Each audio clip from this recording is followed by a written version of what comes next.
Welcome to Insights from Getting Undressed with speaker, author, and coach, David Cooks.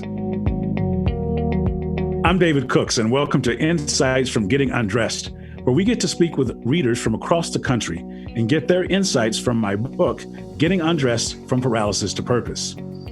Our guest today from La Crosse, Wisconsin, is Neal Zygarlicke. Neal, welcome to the show.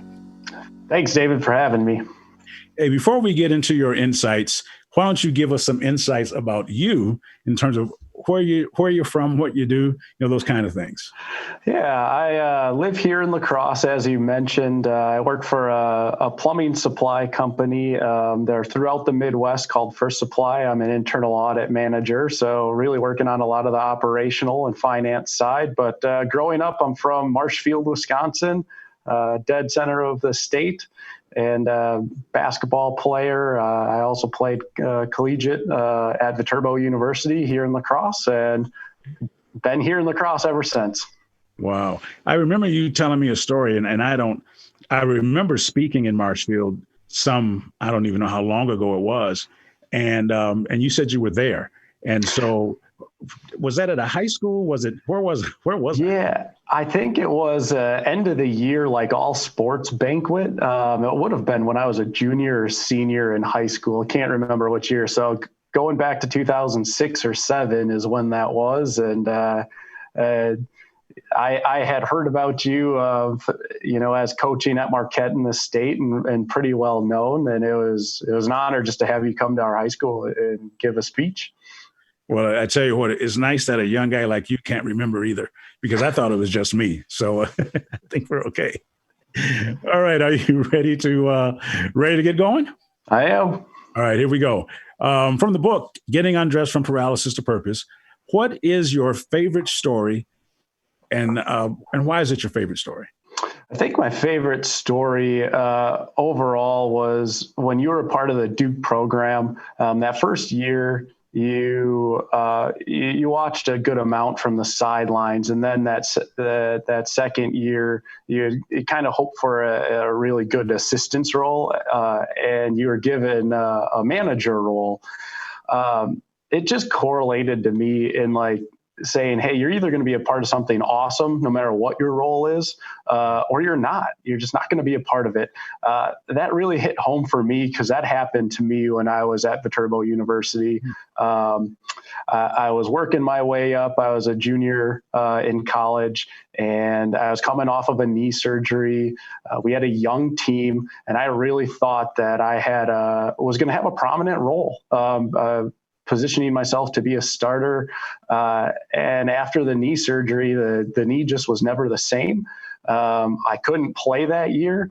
And, you said you filled up a whole lot of water bottles for the team that year. It's exactly what I did at Viterbo. I still wanted to be a part of the program. I still wanted to give whatever I could.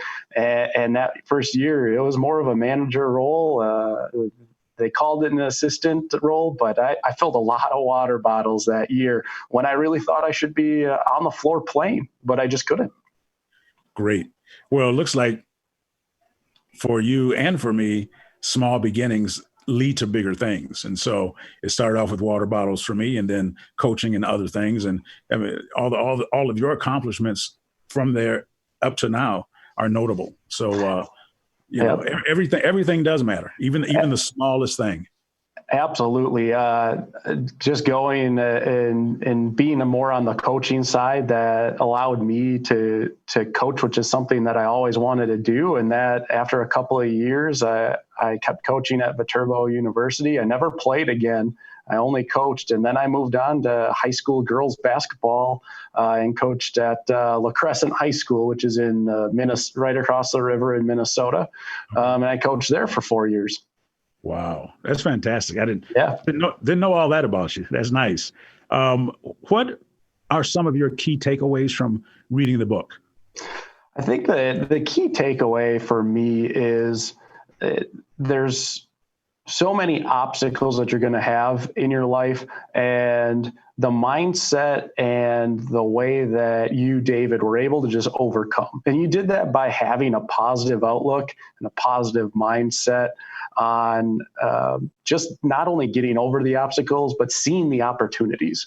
If you don't have that positive mindset, you're, number one, just not even going to see the opportunity. You're going to see the downside. You're going to say, I was only offered a manager role. You're not going to say, oh, I was offered a manager role for Duke. That's a difference. But you saw that completely in all your obstacles with being in high school and then being in a wheelchair, learning how to get undressed. If you don't have that mindset, you don't overcome that. You become sometimes a very sad person, and that's overall just sad. Do you have a favorite quote or two from the book? Yeah, I do. I actually, as I was reading, it was pretty interesting. I was reading that book and I'm thumbing through pages and highlighting corners of it. And then it's just funny that you and I are having a conversation. He said, I want a quote. And then this was the one that I had picked out long before I knew I was going to be interviewed. And it was, when you're a part of something where you feel like you're serving a purpose greater than yourself, that's the ultimate reward.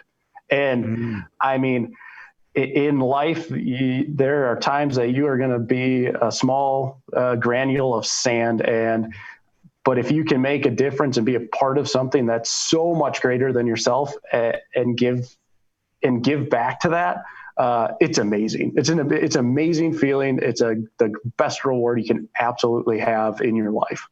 Fantastic. All right, look, you've done a great job. Before we close today, I want to give you the opportunity, as we have every one of our guests, to freestyle. Just take a moment, talk about the book, any recommendations you'd like to make or whatever. The floor is yours.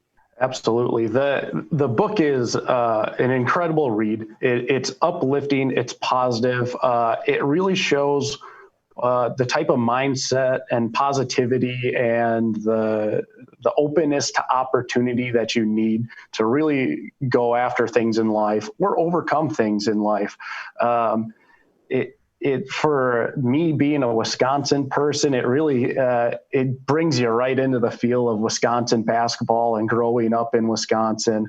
That connection is just great for anybody that knows Wisconsin basketball. It's a fantastic read. So that's kind of my freestyle. It's a great book, and if you're from Wisconsin, I mean, it's a must read. Fantastic. Thank you, Neal, for joining us today. It's been a pleasure. Thank you. We'll have more insights from Getting Undressed next time. Remember, whatever life throws your way, your ability to endure it is always greater than your willingness to endure it. You can order your copy of Getting Undressed from Paralysis to Purpose at davidcookspeaks.com or on amazon.com. Special thanks to Neal Zygarlicke for sharing his insights from Getting Undressed.